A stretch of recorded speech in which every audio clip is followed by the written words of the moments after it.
नमस्कार। इतिहास को जब हम पलट कर देखते हैं तो हमें कई ऐसे महान विचारक मिलते हैं जिन्होंने बनी बनाई मान्यताओं और परंपराओं पर सवाल उठाने की हिम्मत की।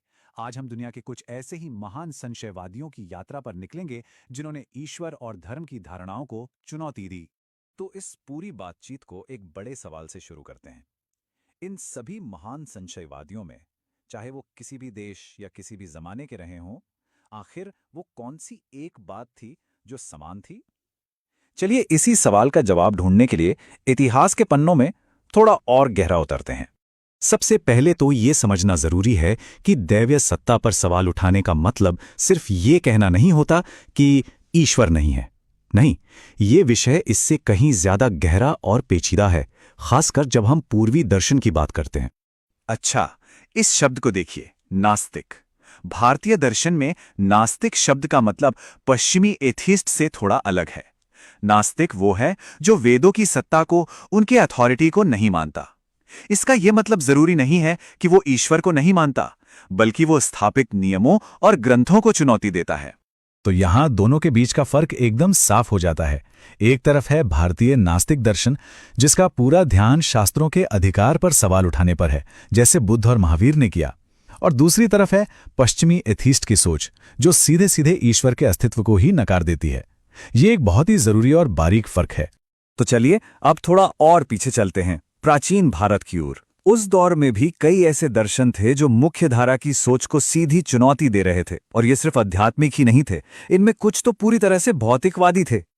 जरा ये सुनिए, ये चार्वाक दर्शन का एक बहुत मशहूर सिद्धांत है, जो भारत का एक प्राचीन भौतिकवादी दर्शन था। उनकी बात एकदम सीधी और सरल थी। भाई, इसी जीवन का आनंद लो, क्योंकि एक बार शरीर राख हो गया तो कुछ भी वापस नहीं आने वाला। सोचिए, उस जमाने के लिए ये कितना क्रांतिकारी विचार रहा होगा। तो ये चार्वाक दर्शन पूरी तरह से भौतिकवाद पर आधारित था। उनके लिए सच बस वही था जिसे हमारी इंद्रियां महसूस कर सकती हैं। आत्मा, स्वर्ग, नरक, कर्म, पुनर्जन्म, इन सभी विचारों को उन्होंने सिरे से खारिज कर दिया। लेकिन रुकिए, वेदों को नकारने वाले सभी चार्वाक जैसे नहीं थे। चार्वाक जहां सिर्फ सांसारिक सुख को ही सब कुछ मानते थे, वहीं बुद्ध और महावीर ने भी वेदों को नहीं माना, पर उनका लक्ष्य एकदम अलग था। वो आध्यात्मिक था, आत्मा की मुक्ति यानी निर्वाण।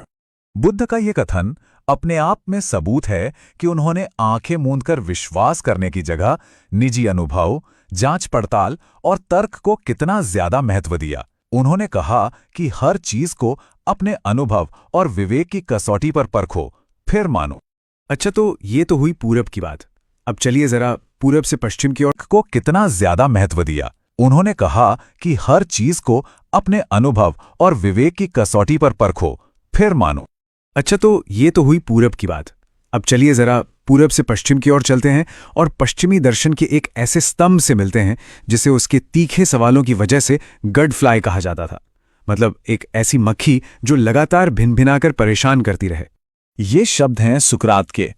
उनका मानना था कि ज्ञान की शुरुआत ही इस बात को स्वीकार करने से होती है कि हम कितना कम जानते हैं। उनकी पूरी फिलॉसफी इसी एक विचार पर टिकी थी। सुकरात का तरीका बहुत ही सरल लेकिन बहुत शक्तिशाली था। वो बस सवाल पूछते थे, एक के बाद एक सवाल, तब तक जब तक सामने वाले को खुद अपनी ही सोच और धारणाओं में विरोधाभास न दिखने लगे। उनका मकसद किसी को नीचा दिखाना नहीं, बल्कि मिलकर सच के और करीब पहुंचना था।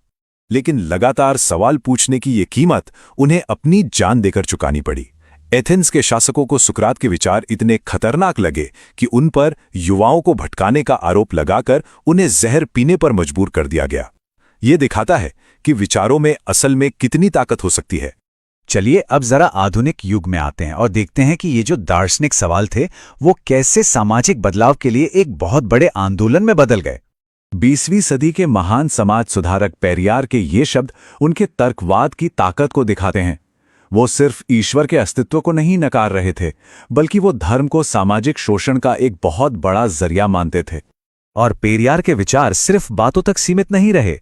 उन्होंने आत्मसम्मान आंदोलन शुरू किया, जिसने जातिवाद, धार्मिक पाखंड और महिलाओं के साथ हो रहे भेदभाव पर सीधा हमला किया। उनका मकसद एक तर्कसंगत और बराबरी वाले समाज को बनाना था।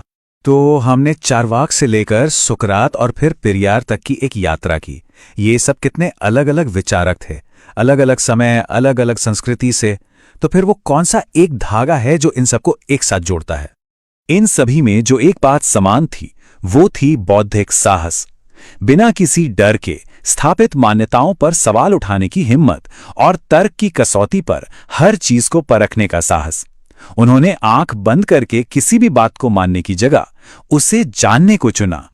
और आखिर में एक सवाल, जैसे इन विचारकों ने अपने समय की सच्चाइयों पर सवाल उठाए, वैसे ही हमें भी सोचना चाहिए। आज हम जिन बातों को बिल्कुल सच मानकर चल रहे हैं, क्या पता